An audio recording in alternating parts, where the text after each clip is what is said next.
So business is doing great and life is pretty darn good.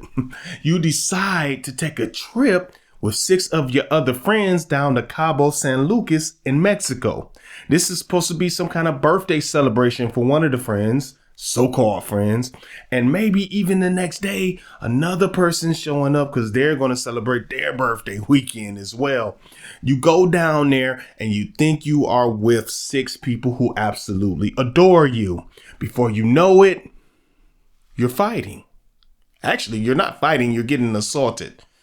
Those friends come back and you don't get to come back, right? You all know where I'm going by now. I'm talking about Shanquella Robinson. Today, I'm going to lay out some of the facts. I'm going to give you the police report, the autopsy. We're going to talk about a few things that happened. And this is set up for people who are kind of confused on the situation, because I was for so long. And I can kind of piece together some of what happened. And we're going to present it today on T's Life Tree right after this intro.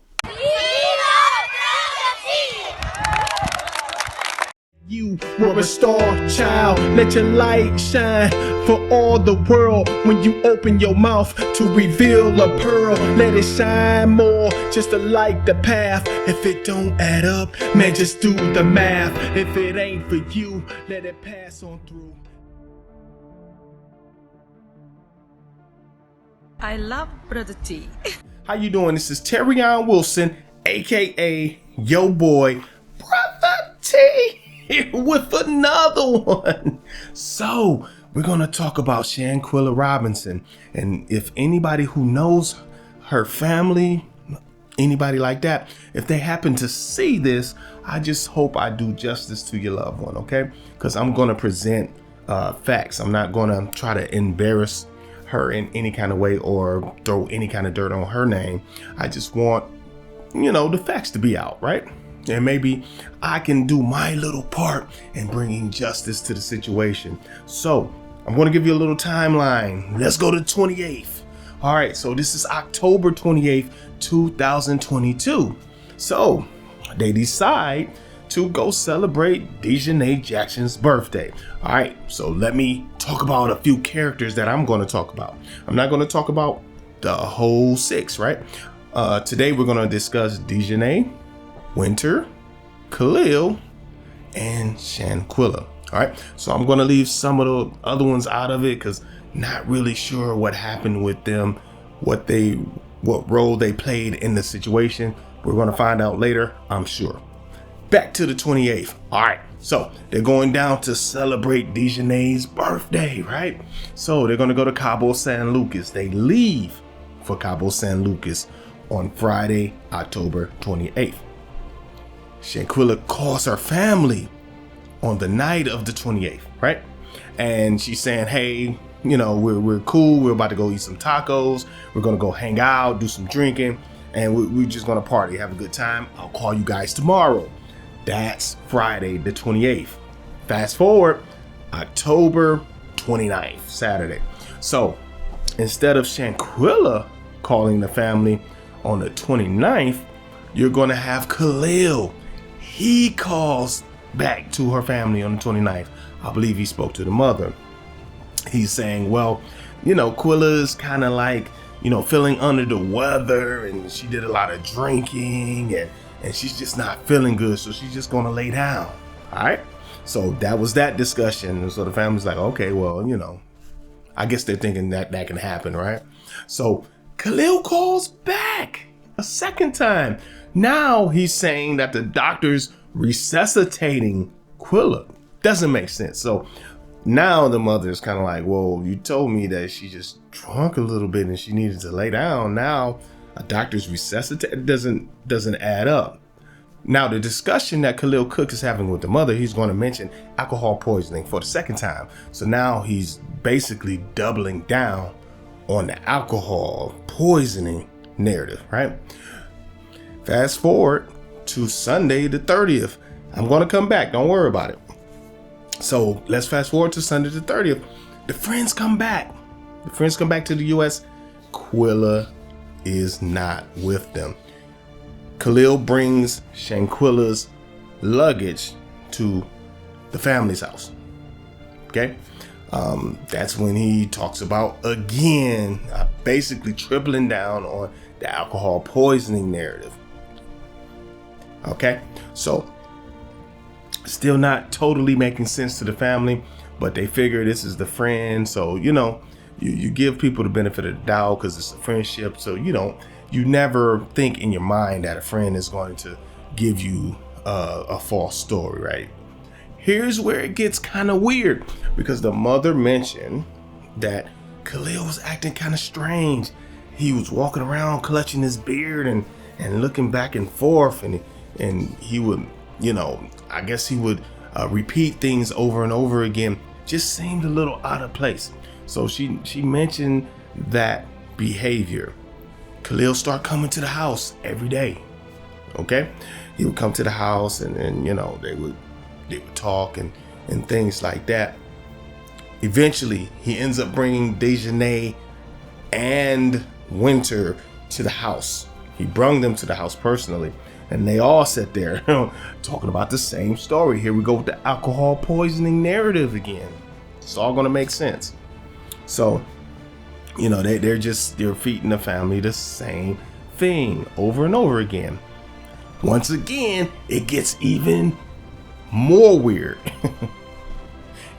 Shanquella's sister hears through the grapevine that Dejanay has been walking around talking about a fight between her and Shanquella. So Shanquella's sister asks about this situation. Dejanay and Winter, they both deny that any fight happened at all. No fight. What are you talking about? We don't know what you're talking about. No, absolutely not. All right, it's getting even weirder by the second, isn't it? Is weirder a word or not? I'm going to look it up later, right? So it's getting stranger and stranger. They get the autopsy back. The autopsy says that Shanquella dies from a neck injury and a spinal cord injury. Broken neck, spinal cord. Let's reach out to Khalil. Khalil's not picking up the phone. Khalil has fallen off the face of the planet. Now, this man, just in case you didn't know, is an actual friend, supposedly so-called friend of Shanquella for years. Some of the things we're going to talk about is going to be the police report. And the investigative reporter on this was Gerardo Zuniga. I hope I didn't tear his name up too bad, right? Hey, I took Spanish 1 and 2. Actually, I think, I might have took Spanish 1, 2, 3, and 4. I don't remember much more than Hola, ¿cómo está, right? Donde es biblioteca? I don't know. I'm just kidding. I know a few more Spanish words. But Gerardo did some investigating. So this comes from his investigation. Any news outlet you're listening to, or most YouTubers you're listening to, they're getting their information from the same place. They're butchering it. Some of them are putting things in there that don't belong in there, like somebody's transgendered and all this other stuff. I'm leaving all that stuff alone. So let's go to some of the report. Let me tell you how Gerardo ended up investigating this one. Gerardo was investigating a whole nother story of an American that came down there, got kidnapped, and ended up losing his life. He was investigating that story, and some of his contacts in the police department said, hey, you're investigating that story. How come you haven't investigated this other story? This one is interesting. And he said, what do you mean? What are you talking about? So that's when he found out about Shanquella. He found out some of the surface information, and he started looking into the case. As Gerardo starts investigating the case, he finds out from Shanquella's family that indeed they were told by the friends, Khalil specifically, that she died from alcohol poisoning. This is according to a police report. They say that Winter Donovan makes a 911 call approximately 5:30 on October 29th. Now, the report goes on to state that when police get there, a doctor is already on the scene. it's getting stranger and stranger. So the doctor states that she got a call approximately 2:30. This is still on Saturday the 29th. And she got there about an hour after she received this phone call. Now you're going to find out that that's going to end up being a very important piece of information pretty soon. The doctor also said, this is still the police report, that Shanquella should be taken to the hospital. The so-called friends refused for Shanquella to go to the hospital. They wanted her to be worked on right there. Now let's stop. Now I'm going to interject some of my personal feelings about the situation. What friends are going to refuse their friend who is bad? Something happened to her, right? She's not responding, you know, all kinds of stuff. How would you refuse them going to a hospital? I'll just leave that there. Now, Shanquella is declared dead around approximately 5:47. This is still pertaining to what the police report says on October 29th. The doctor states that she gave 14 CPR attempts to Shanquella. All right. All of this is going to come back around. All right. Now let's skip. Let's go to the autopsy. Stranger and stranger. All right. So the death certificate and autopsy. All right. So they're stating that Quilla died 15 minutes after the attack. Attack? What attack? They said it didn't happen. And that would have gave it a time of around 3 o'clock. This is according to the autopsy. Doctor said she was getting there around that time. Remember, the doctor said she got a call around 2:30ish. She got there about an hour later is what the police report says. The autopsy, however, says she died about 15 minutes after she sustained those injuries, which caused her to die, neck and spinal cord injuries. So she had to die around, if you go by the autopsy, 3 o'clock. Doctor didn't get there to 3:30. Stranger and stranger. Usual protocol for the Cabo Police Department, probably every police on the face of the planet, is if somebody ends up losing their life, right, and people are around and it's any kind of strange circumstance, nobody's going to leave there, right? They're going to at least be detained until they figure out what happened. Now we have a neck injury, we have a spinal cord injury, and we just let people walk out the door. Now there was an arrest warrant put out for Dejanay Jackson, and reports say that she has been detained. It has not been confirmed. This is through Geraldo and his investigation, so that could be or it could not be. I believe she probably has. I don't think he would report it, and we'll find out soon. And that's a good thing because I know a lot of people think they should detain all 6 right now, but I believe it's a good thing to get at least one, and the main one, right? Because if they get that person, we're going to find out what happened. Even if they start lying at first, I believe they're going to have enough evidence to get her to eventually tell the truth, right? Something really happens when people get into that interrogation room and that pressure gets put on. You ever see the first 48 and dudes walk in and they super gangster like, yo, well, I ain't saying nothing, son. I ain't saying nothing, B. Yo, son, I'm not that type of dude, son. You know what I'm saying, son? They start putting them years in front of them. They like, son, I ain't saying that much, B. Son, I'll give you Sean, son. Sean is the only dude I'm telling on, son. That's it, son. Nothing else, son. Nothing else. I'm hard, son. I'm hardcore, son. You know, I'm just making a point that sometimes when that pressure comes down, pressure busts pipes, right? So imagine what it'd do to a person. All right, now let's fast forward. Still on the timeline here. And I know you're like, well, you're missing a lot of stuff. Oh boy, stranger and stranger. Around November 18th, the family gets a hold of some videos.